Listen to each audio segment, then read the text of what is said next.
মনে করুন champions trophy 2025-এ আপনি আপনার দেশকে নেতৃত্ব দিয়ে ট্রফি জেতালেন, পাশাপাশি দলের জয়ে গুরুত্বপূর্ণ পারফরম্যান্সও করলেন। এবারে আপনার এক্সপেকটেশন কী থাকবে? যে ক্যাপ্টেন হিসেবে আপনার সময়সীমা আরও দীর্ঘায়িত হবে, তাই তো? কিন্তু ঠিক উল্টোটা হলো রোহিত শর্মার সাথে। মানুষটা দেশকে নেতৃত্ব দিয়ে জেতালেন এশিয়া কাপ, চ্যাম্পিয়ন্স ট্রফি, টি-20 ওয়ার্ল্ড কাপ, পাশাপাশি নিয়ে গেলেন ওডিআই ওয়ার্ল্ড কাপের ফাইনালে। কিন্তু এত কিছুর পর তিনি কি পেলেন? তিনি ফিট নন, তার বয়স হয়েছে এসব বলে তাকে সরিয়ে দেওয়া হলো ক্যাপ্টেন্সি থেকে। তার বদলে আনা হলো শুভমান গিলকে, যার ক্যাপ্টেন্সির এক্সপিরিয়েন্স বলতে মাত্র 2-3 বছরের আইপিএলের ক্যাপ্টেন্সি। যদি এদিক থেকেও বিচার করা যায় তাহলে ও আইপিএলে নেতৃত্ব দিয়ে মুম্বাইকে 5টি ট্রফি জিতিয়েছেন রোহিত শর্মা, যা একটি রেকর্ড।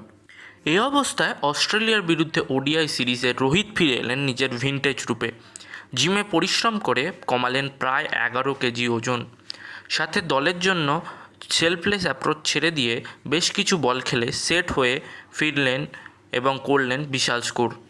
অস্ট্রেলিয়ার বিরুদ্ধে 3 ম্যাচের সিরিজে 202 রান করে তিনি হলেন ম্যান অফ দ্য সিরিজ। শেষ ম্যাচে সেঞ্চুরির পর তিনি প্রমাণ করে দিলেন রোহিত ফুরিয়ে যাননি, ফিরে এসেছেন নতুন রূপে। আরেকজনের কথা আজ বলবো, তিনি হলেন আমাদের কিং কোহলি। এদিন নতুন রেকর্ড করলেন তিনি। শেষ ম্যাচে হাফ সেঞ্চুরির পর ওডিআই ক্রিকেটে রান চেজিংয়ে সবথেকে বেশি হাফ সেঞ্চুরি করা ক্রিকেটার হলেন তিনি। পাশাপাশি ওডিআই ফরম্যাটে দ্বিতীয় সর্বোচ্চ রান স্কোরার হলেন তিনি, অতিক্রম করলেন শ্রীলঙ্কান লেজেন্ড কুমার সাঙ্গাকারাকে। বয়সের বাহানা দেখিয়ে দুজনকে জাতীয় দল থেকে সরানোর চেষ্টা করলেও তারা দেখিয়ে দিলেন এভাবেও ফিরে আসা যায়। উল্টো দিকে 3 ম্যাচে আমাদের ক্যাপ্টেন মিস্টার গিলের সংগ্রহ সর্বসাকুল্যে মোট 41 রান। আশা করি এই ভিডিওটা আপনাদের ভালো লেগেছে। Thanks for watching.